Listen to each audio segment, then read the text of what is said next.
Hi friends. ముల్లు పోయి కత్తి వచ్చే ఢామ్ ఢామ్ ఢామ్. ఈ కథ మీకోసం. హాయ్ చుట్కీ. హాయ్ చోటు, చెప్పు. ఏం లేదు చుట్కీ, మన ఈ కథ మీకోసం వాళ్ళు కథలు పెట్టడానికి ఎంత కష్టపడుతున్నారు. కథలు చెప్తున్నారు, ఎడిటింగ్ చేస్తున్నారు, మంచి మంచి కంటెంట్ ఇస్తున్నారు, ఇంకా మోటివేషనల్ కోట్స్ కూడా పెడుతున్నారు. అవును చోటు, మరి సబ్స్క్రైబర్స్ ఎందుకు చుట్కీ ఇంత తక్కువ ఉన్నారు వీళ్ళకి?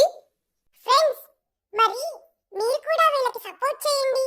లైక్ చేయండి, షేర్ చేయండి, కామెంట్ చేయండి, సబ్స్క్రైబ్ చేయండి, మర్చిపోకుండా బెల్లను కూడా క్లిక్ చేయండి. సరేనా చుట్కీ, ఇక మనం వెళ్దామా? ఒకనాడు ఓ కోతి అడవిలో గెంతుతూ ఉంటే దాని కాలికి ఒక ముల్లు గుచ్చుకుంది. అది ఊళ్ళోకొచ్చి ఒక మంగళిని ఆశ్రయించింది. ఆ మంగళి చక్కగా ముల్లు తీసి విసిరేశాడు. తిరిగి చూసేసరికి కోతి తన కత్తి తీసుకుని పారిపోవడం చూశాడు. ఓ కోతి, ఓయ్ కోతి, నా కత్తి అన్నాడు. కోతి వెనక్కి తిరిగి ముల్లు పోయి కత్తి వచ్చే ఢామ్ ఢామ్ ఢామ్ అని వెక్కిరించి పారిపోయింది. కత్తి తీసుకుని కోతి ఊళ్ళో తిరగడం మొదలుపెట్టింది. ఒక వ్యక్తిని చేతితో కొబ్బరి మట్టలు కొట్టడం చూసింది. జాలిపడి అతని చేతికి ఆ కత్తిని అందించింది. ఆ మనిషి సంతోషంగా మట్టలు కత్తితో కొడుతుంటే పక్కన పడేసిన మట్టలను కోతి తీసుకుని ఉడాయించింది.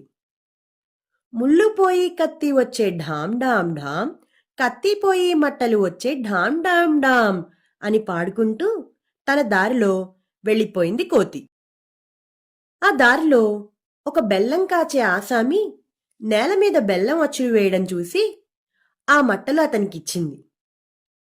ఆ ఆసామి మట్టలు పరుచుకుని బెల్లం అచ్చులు వాటి మీద పెట్టడం మొదలుపెట్టాడు. అలవాటు ప్రకారం కోతి బెల్లం అచ్చులు తీసుకుని వెక్కిరిస్తూ పారిపోయింది. ముళ్ళు పోయి కత్తి వచ్చే ఢామ్ ఢామ్ ఢామ్, కత్తి పోయి మట్టలు వచ్చే ఢామ్ ఢామ్ ఢామ్, మట్టలు పోయి అచ్చులు వచ్చే ఢామ్ ఢామ్ ఢామ్. నా బెల్లం అచ్చులు దొంగ కోతి అని లబోదిబోమంటూ ఆసామి చూస్తూ ఉండిపోయాడు. కొంచెం దూరానికి ఒక పేదరాశి పెద్దమ్మ బెల్లం లేని చప్పిడి బూరెలు చేస్తూ కనిపించింది. కోతి ఆమెకు ఆ బెల్లం అచ్చులు ఇచ్చింది. పెద్దమ్మ బెల్లం బూరెలు చేయడం మొదలుపెట్టింది. అవి చేయంగానే కోతి వండిపెట్టిన బూరెలు తీసుకుని పరిగెత్తింది. ముళ్ళు పోయి కత్తి వచ్చే ఢామ్ ఢామ్ ఢామ్, కత్తి పోయి మట్టలు వచ్చే ఢామ్ ఢామ్ ఢామ్, మట్టలు పోయి అచ్చులు వచ్చే ఢామ్ ఢామ్ ఢామ్, అచ్చులు పోయి బూరెలు వచ్చే ఢామ్ ఢామ్ ఢామ్. కొంతసేపటికి కోతికి ఆవుల కాపర్లు ఇద్దరు ఎదురయ్యారు. వాళ్ళకి బూరెలిచ్చింది. వాళ్ళు ఇష్టంగా బూరెలు తింటూ మైమరిచిపోయారు. కోతి ఆవుని తోలుకుని వెళ్ళిపోయింది. కోతి, ఏ కోతి, మా ఆవునిచ్చేయి అని చాలా దూరం కాపర్లు తరిమారు. కాని కోతి వాళ్లకు చిక్కలేదు. ముళ్ళు పోయి కత్తి వచ్చే డామ్ డామ్ డామ్, కత్తి పోయి మట్టలు వచ్చే డామ్ డామ్ డామ్, మట్టలు పోయి అచ్చులు వచ్చే డామ్ డామ్ డామ్, అచ్చులు పోయి బూరెలు వచ్చే డామ్ డామ్ డామ్, బూరెలు పోయి ఆవు వచ్చే డామ్ డామ్ డామ్. రోజంతా పడ్డ శ్రమకి కోతి బాగా అలిసిపోయింది. అబ్బా, చాలా కష్టపడ్డాను ఇవాళ. ఒళ్ళంతా పులిసిపోయింది. కాసిని వేడినీళ్లు కాచు, స్నానం చేసి హాయిగా విశ్రమిస్తాను అని ఆవును ఆజ్ఞాపించింది. ఆ మాటలకి ఆవుకి బాగా కోపం వచ్చింది.